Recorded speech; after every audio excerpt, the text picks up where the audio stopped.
Holy One, Most Holy, Holy One.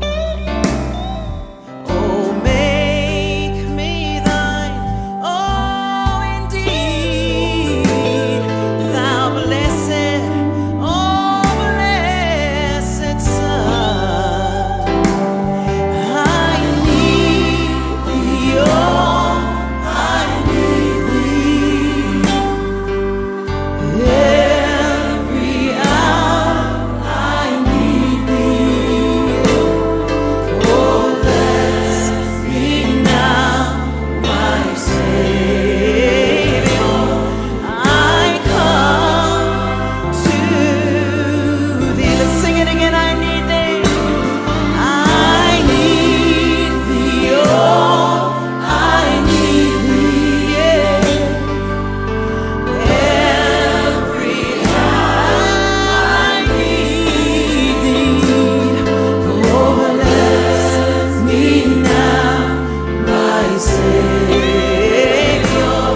I come to. Oh, bless me, Lord. Oh, bless me now, my Savior. I come, oh, Lord, I come. Yes, I come to thee. Oh, Lord, I come to thee because I need you, Lord. Oh, every hour, Lord, of every day, I need you, Lord, I need you.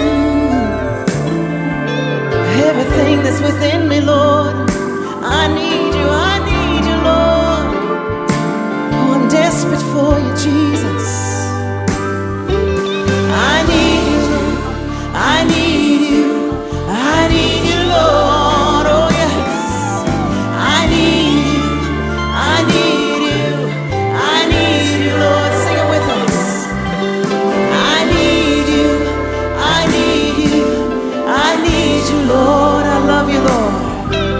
I love you, I love you, I love you, Lord. I love you, Lord. I love you, Lord. I love you, Lord. Let's sing it again.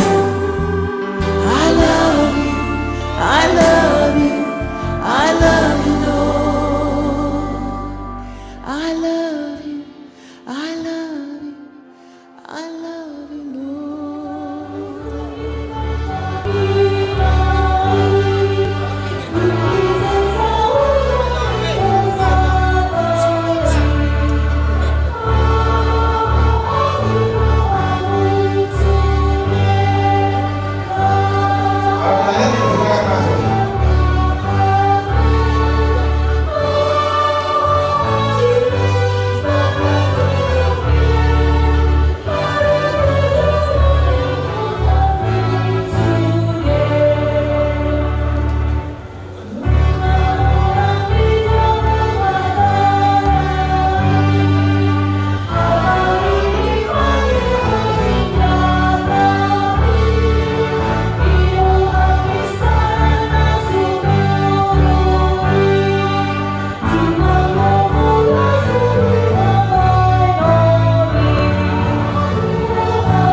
kusuk dan berhikmat. Saudaraku, sebelum kita mulai ibadah kita, terlebih dahulu kita merendahkan diri, kita berdoa dalam hati kita masing-masing. Kita mulai.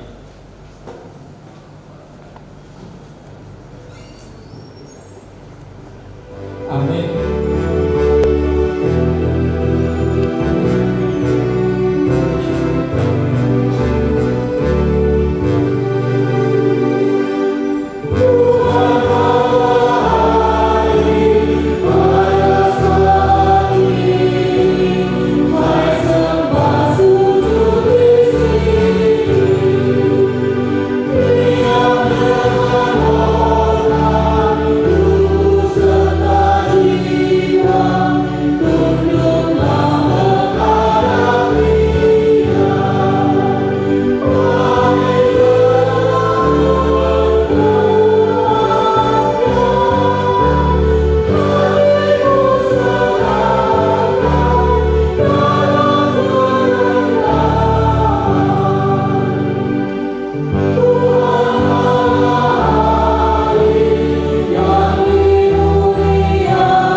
dalam nama Roh Kudus, Khalik langit dan bumi.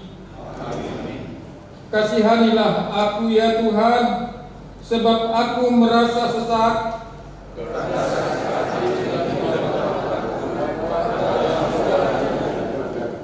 Tetapi kepadamu aku percaya ya Tuhan. Aku berkata, Engkaulah Allahku, masa hidupku ada dalam tangan-Mu.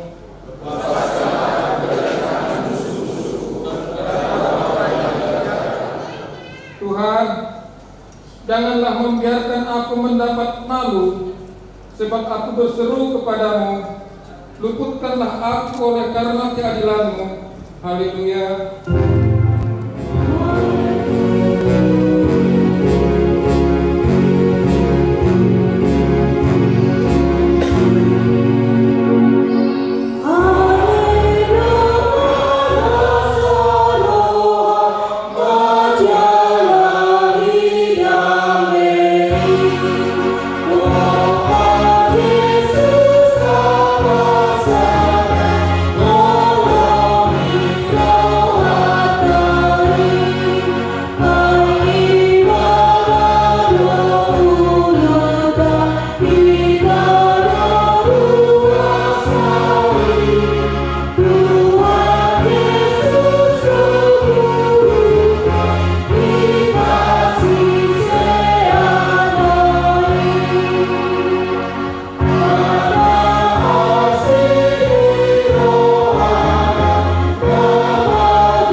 Ya Bapa Tuhan kami yang di surga,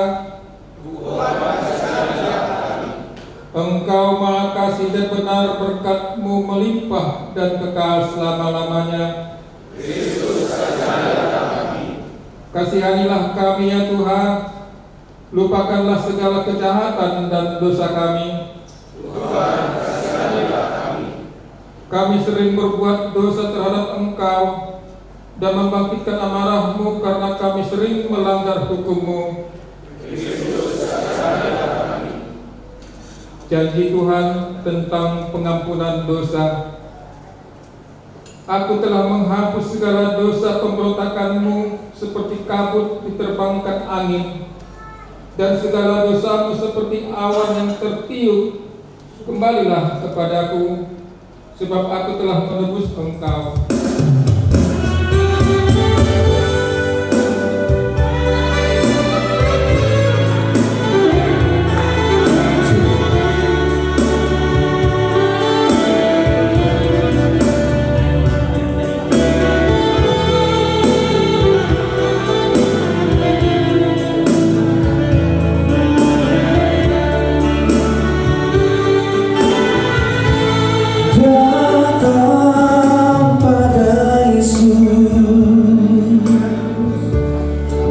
Apa yang diperlukan darinya, Dia akan menjawab. Dia berikan melebihi segalanya. Itu yang aku rasakan saat ku datang dan berdoa padanya. Yang ku dapatkan kasih darinya nyata dalam kehidupan ini.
secara responsorial. Tuhan Allah telah memberikan kepadaku lidah seorang murid, supaya dengan perkataan aku dapat memberi semangat baru kepada orang yang letih lesu. Setiap pagi ia mempertajam pendengaranku untuk mendengar seperti seorang murid.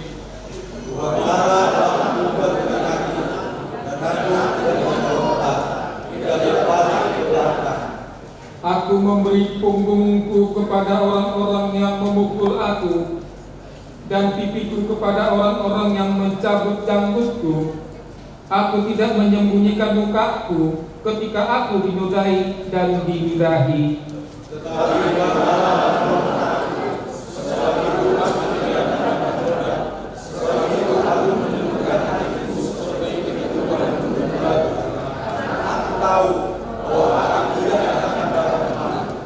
Dia yang menyatakan aku benar telah dekat. Siapakah yang berani berbantah dengan aku? Marilah kita tampil bersama-sama. Siapakah lawanku berperkara? Biarlah ia mendekat kepadaku. Sesungguhnya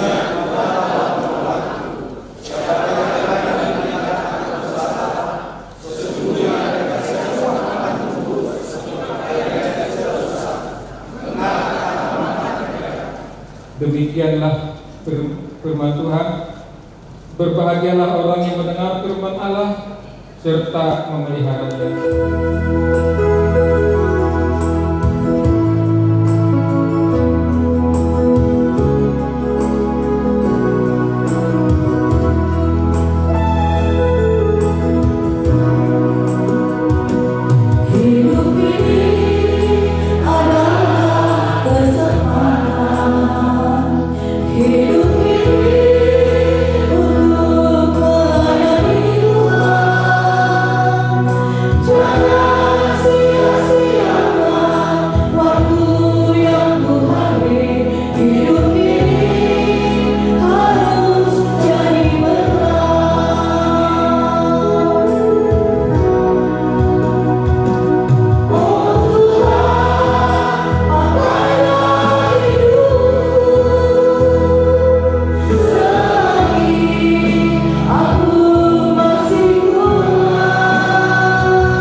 Sebagaimana teman-teman seiman di seluruh dunia, kita bersama-sama mengucapkannya.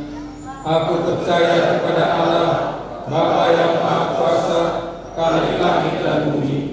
Aku percaya kepada Yesus Kristus, Anaknya yang tunggal Tuhan kita, yang dikandung daripada Roh Kudus, lahir dari darah Maria, yang menderita sengsara di bawah pemerintahan Pontius Pilatus, disalibkan, mati dan dikuburkan, yang turun dalam keadaan maut. Pada hari yang ketiga, bangkit pula dari antara mati, naik ke surga, duduk di sebelah kanan Allah, Bapa yang Maha Kuasa. Dari sana akan datanglah untuk menghakimi orang yang hidup dan yang mati. Aku percaya kepada Roh Kudus dan adanya satu gereja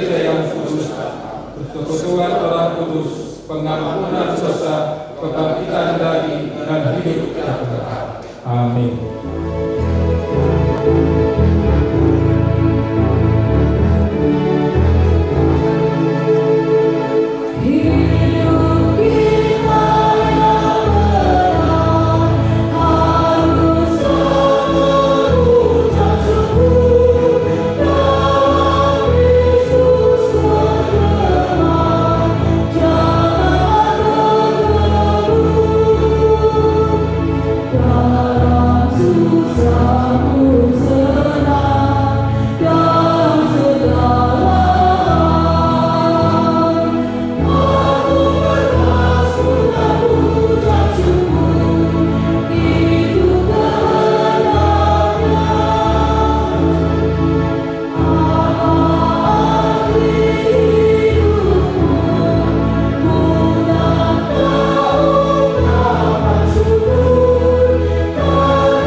Dua syafaat. Sebagaimana tema pesta tahunan tahun kita adalah berdiri teguh, jangan goyah. Ya, jadi kita diingatkan supaya berdiri teguh, jangan goyah. Terutama kita karena mardoman tubuh, jangan goyah ya. Kita bersatu di dalam Tuhan. Amin. Haleluya. Haleluya. Mari kita bersatu di dalam doa. Segala puji syukur hormat kami hanya bagi-Mu Tuhan, Bapa yang kami sembah di dalam nama Tuhan Yesus Kristus. Kami sungguh berterima kasih Tuhan atas penyertaan-Mu, pertolongan-Mu, kasih setia-Mu yang tak pernah habis-habisnya di hidup kami. Hingga siang ini kami boleh ada di tempat ini. Kami mengucap syukur Bapa. Engkau izinkan kami Punguan Sianturi Gurutala Sejabodetabek berkumpul di tempat ini. Kami mau memuliakan nama-Mu dan meninggikan nama-Mu Bapa yang baik, karena Engkau gunung batu kami, kota benteng kami. Engkaulah perisai kami. Hidup kami, kekuatan kami terbatas, pemikiran kami terbatas, tetapi Engkau luar biasa Bapa di dalam hidup kami. Pertolongan-Mu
Shalom. Horas dihina sude. Ada pepatah berkata, kalau tidak kenal maka tidak sayang. Saya tidak mau saudara sampai tidak mengenal saya. Walaupun saya bukan artis, ya. Kalau artis sudah dikenal secara umum dalam pengertian seperti itu. Tapi saya memperkenalkan di dalam buku acara nama saya sudah dibuat di sana, Pendeta Jaya Sianturi. Saya dari keturunan Obligong nomor 17. Saya melayani di gereja Kristus Rahmani Indonesia yang berada di Belanda. Belanda bukan Eropa, tapi Belanda belakang bandara. Jadi bukan cuma di Eropa ada Belanda.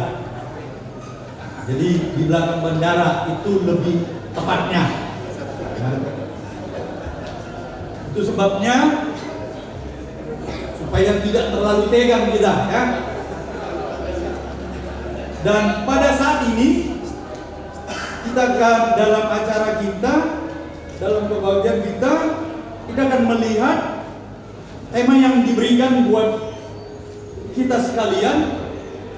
Berdirilah teguh, jangan goyah, marching on forward, unang ubah-ubah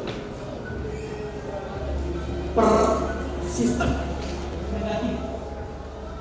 Karena terjadi di sana persoalan-persoalan yang secara etika sedemikian tidak terpuji, sedemikian tidak baik.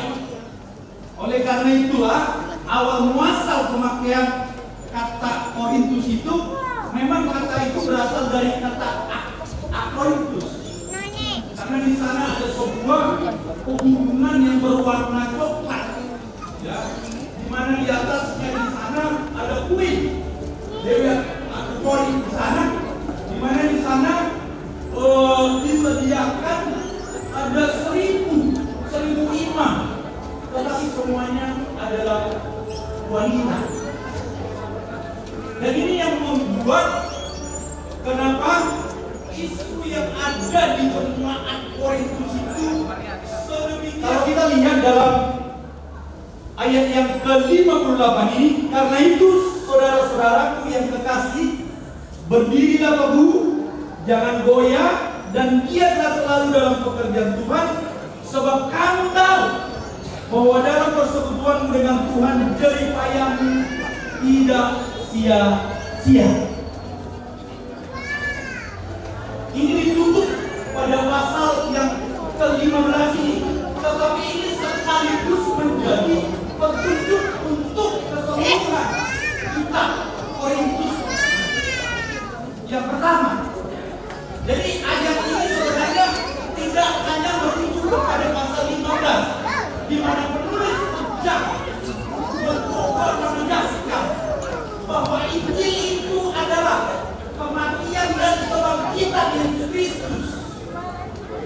Makanya terjadi persoalan di sana, karena bahwa tubuh jasmani ini adalah jahat. Itulah sebabnya mereka tidak menginginkan adanya kebangkitan.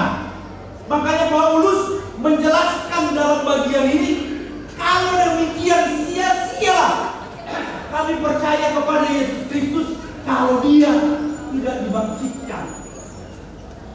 Jadi dengan kata lain dalam pasal ini, sentral kebangkitan itu sedemikian tajam dipaparkan oleh Paulus untuk menjelaskan secara sederhana. Dia memberikan lukisan kepada kita di sini dengan sebuah lukisan, dikatakan ayat 37, dikatakan di sana,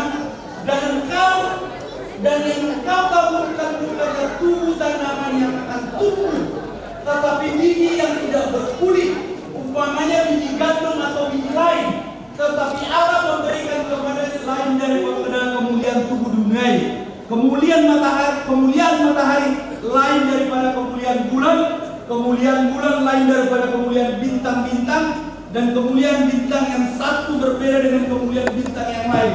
Demikian pula halnya dengan kebangkitan orang mati, ditaburkan dalam kebinasaan, dibangkitkan dalam ketidakbinasaan. Jadi kebangkitan itu adalah sesuatu yang alami tentunya. Sebagaimana sebuah biji yang ditanam, dia harus dahulu mati, baru setelah itu dia hidup dan akhirnya bertumbuh dan seterusnya. Paulus memberikan ilustrasi ini, memberikan penjelasan ini untuk seperti apa kebangkitan itu dalam konteks yang dekat. Tetapi sesungguhnya dalam konteks yang jauh, Paulus sedang berbicara memang bangkit tidak bersifat pasif, sebagaimana keistimewaan dalam bahasa Yunani. Dalam bahasa Yunani yang tidak ada dalam bahasa-bahasa lain, ada yang disebut dengan kasus media. Media itu adalah dia tidak pasif, dia tidak aktif. Tetapi media itu adalah yang mau dikatakan, jadi kalau aktif itu si korban, si pelaku subjek melakukan sesuatu. Tetapi kalau pasif, si pelaku atau subjek dia yang digunakan tindakan. Tetapi kalau media tidak seperti itu, tetapi dia melakukan untuk dirinya sendiri. Sebagaimana Yudas pada waktu dia supaya mereka sendiri selalu memiliki sifat untuk dirinya sendiri, karena situasinya pada saat itu sudah mulai terjadi persoalan di jemaat itu yang paling tajam, di mana mereka berkelompok-kelompok, sehingga satu dengan yang lain mereka tidak mempercayakan diri mereka. Selalu ada praduga-praduga sanksi. Apalagi jemaat di Korintus itu jemaat yang penuh dengan artinya yang sebelum dia menutup bagian ini, dia mengatakan berdirilah teguh. Jadi dikatakan kamu harus memiliki sifat dalam dirimu sendiri, yaitu untuk tetap teguh, tidak mudah goyah sekalipun berbagai-bagai persoalan sementara sedang berseliweran di antara jemaat yang ada dan seterusnya. Oleh karena itulah yang pertama kita melihat dalam bagian ini, jadi mengapa kita harus berdiri teguh dan tidak goyah? Karena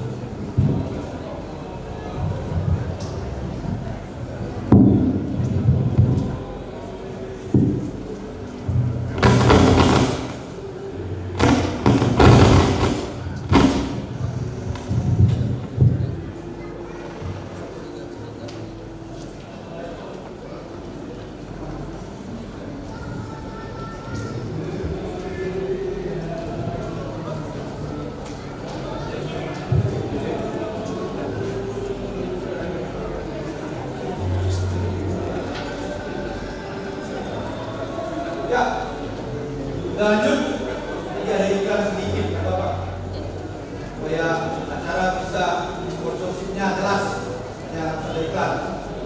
Jadi yang pertama, mengapa kita harus berdiri teguh dan tidak goyah?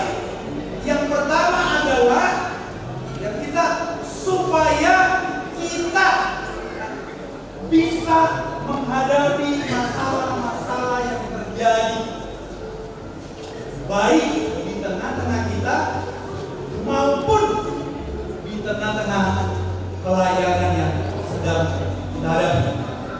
Contohnya, salah satu contoh,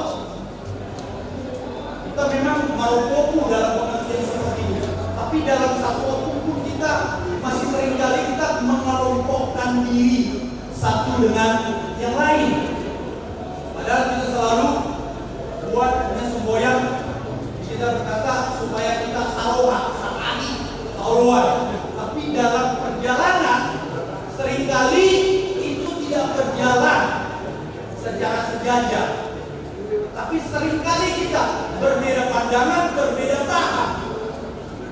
Dan Paulus mau mengatakan agar dalam persoalan-persoalan tidak lagi terpengaruh, tetapi supaya kita melihat maju ke depan.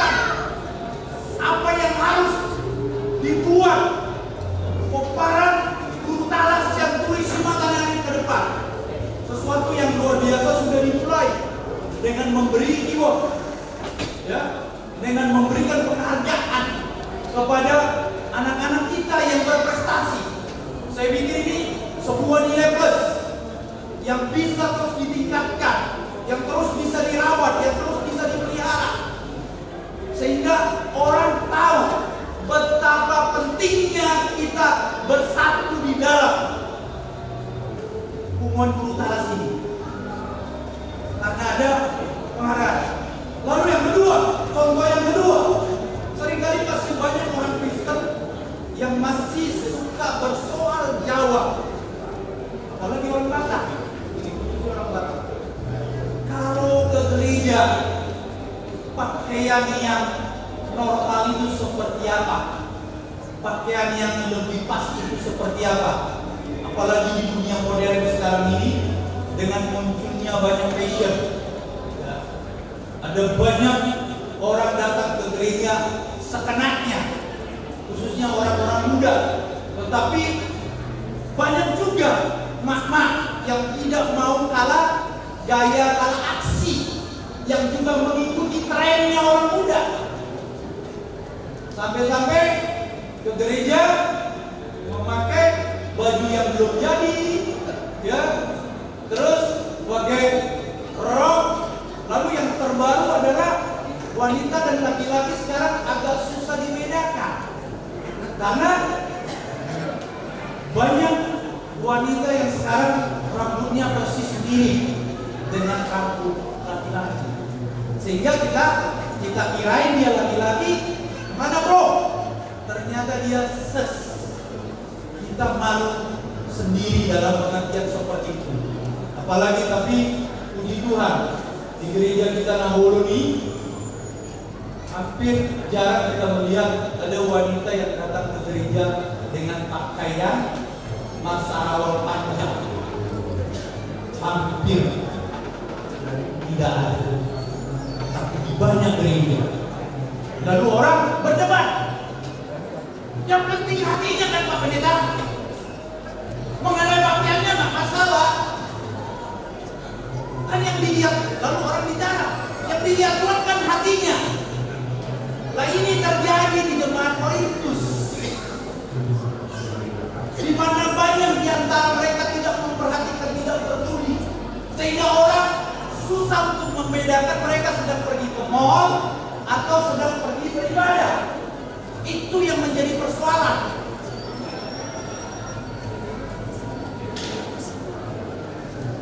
Itulah sebabnya pada saat ini gereja kita, gereja-gereja HPP menyediakan acara kebaktian di sore hari.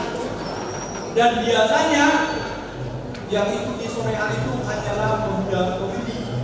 Sehingga kalaupun mereka dengan passion mereka, banyak orang tua tidak memperhatikan itu lagi, sehingga tidak terjadi sebuah presiden buruk dalam kehidupan bertata krama yang baik. Dan yang ketiga, contoh yang ketiga yang kita lihat di sini adalah pernikahan. Apalagi dengan adanya LGBT.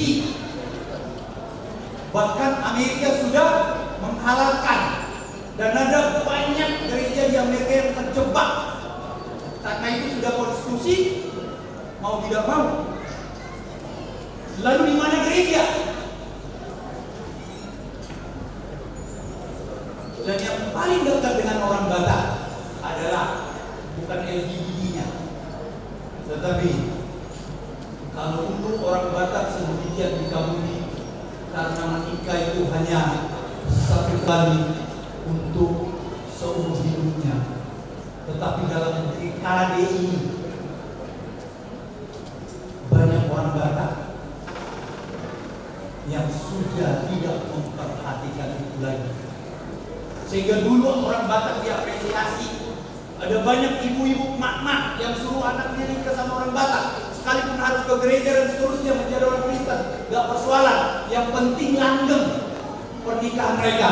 Tetapi sekarang banyak mak-mak yang berkata, dulu apalagi nanti kita ke gereja, bangkit lagi. tidak seiman lagi dengan makmur dan seterusnya. Tetapi dulu itu sangat disukai oleh banyak orang tua yang punya anak perempuan dan yang punya anak laki-laki yang sudah dewasa. Disarankan dan tidak dihalangi untuk menikah dengan orang Batak, karena harapannya pernikahannya bisa berjalan langgeng satu kali selama-lamanya. Tetapi sekarang pernikahan Kristen sedang dibuat soal habis, karena notabene ada banyak, bahkan tidak terlepas para ada yang karena bagian dari para nelayan hamba Tuhan juga. Karena saya punya teman seorang pengacara, ketika dia harus mendampingi seorang hamba Tuhan yang harus bercerai, dia telepon saya, "Bung Ado, nama pendeta, kenapa? Saya ada kasus, ini saya harus mendampingi seorang hamba Tuhan. Dia minta bercerai karena dia sudah tidak kuat lagi dan seterusnya." Saya berkata sebagai seorang hamba Tuhan, karena kamu seorang hamba Tuhan, sebagaimana semboyan NKRI satu kali, ya, untuk selama-lamanya sampai harga mati dan seterusnya, seorang hamba Tuhan juga harus mengatakan hal yang sama, bahwa pernikahan itu adalah satu kali untuk selama-lamanya.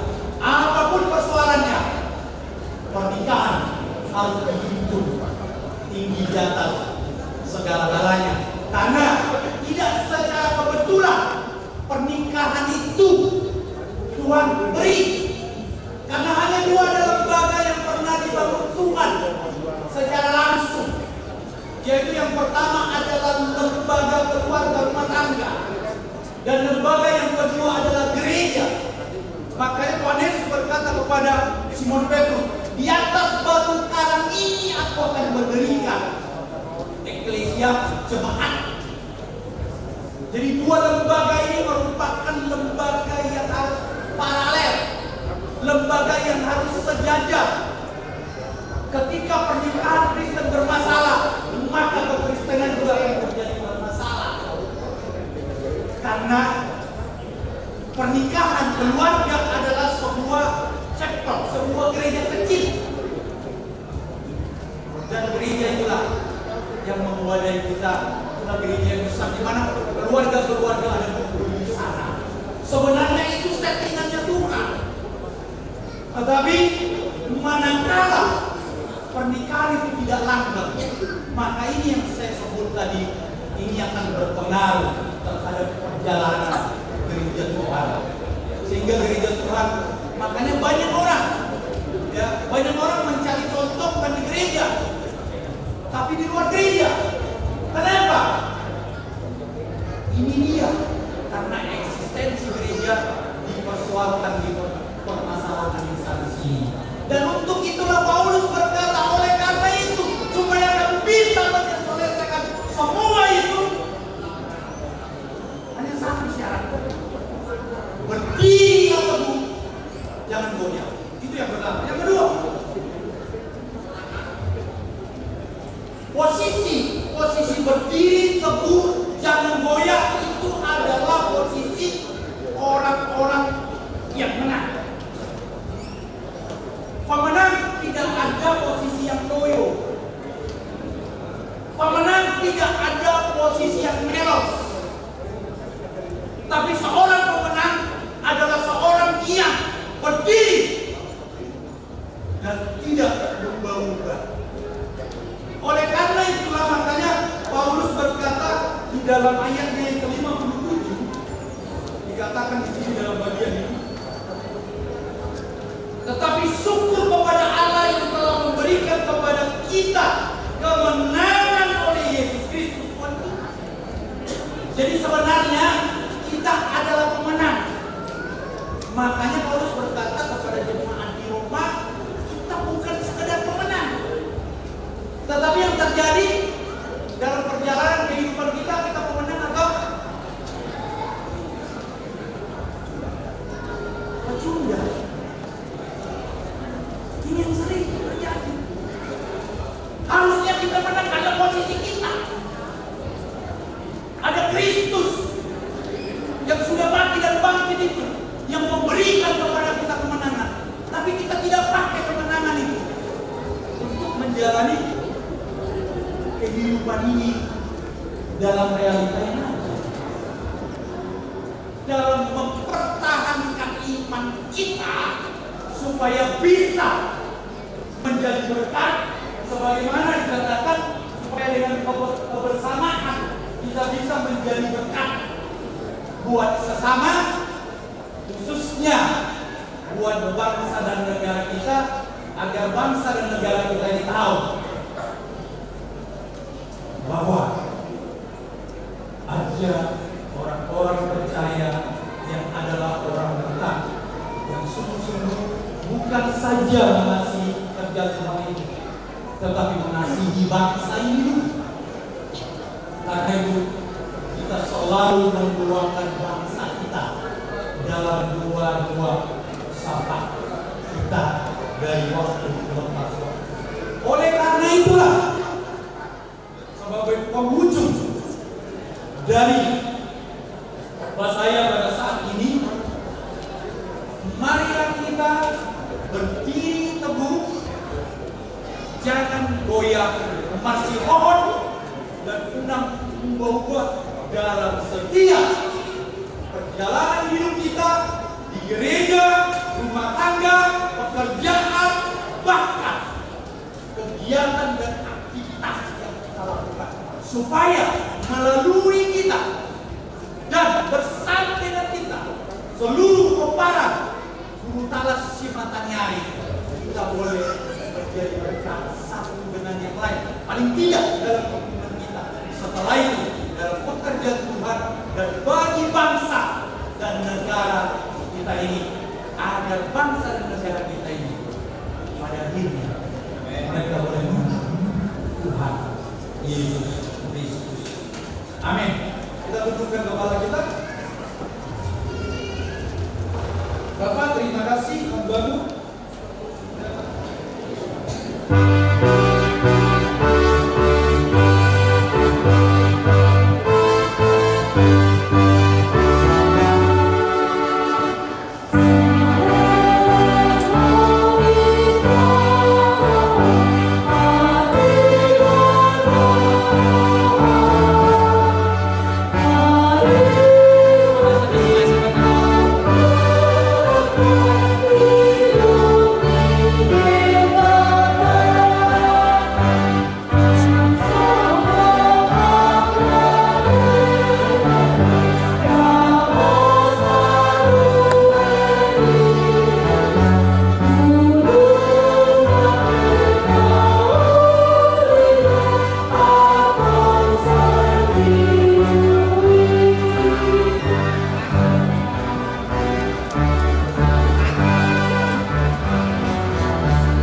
engkau. Tuhan menyinari engkau dengan wajahnya dan memberi engkau kasih karunia. Tuhan menghadapkan wajahnya kepadamu dan memberi engkau damai sejahtera.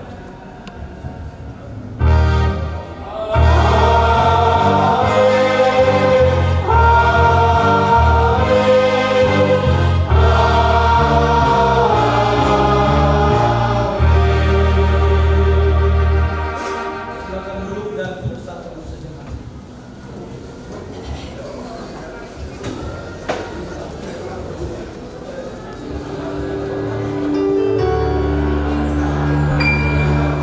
Walau jauh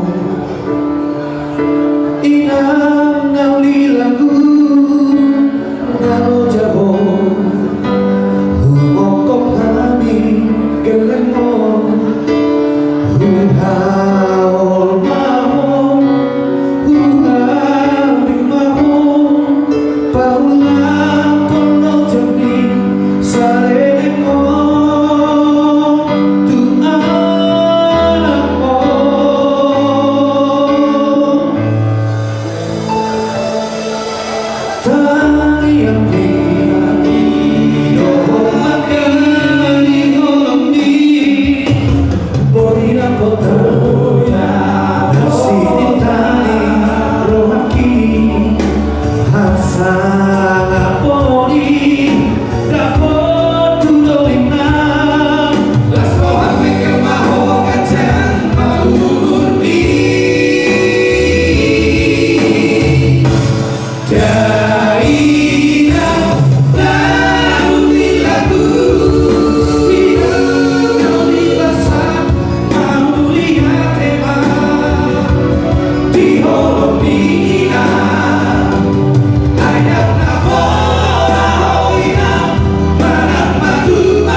Inang tauri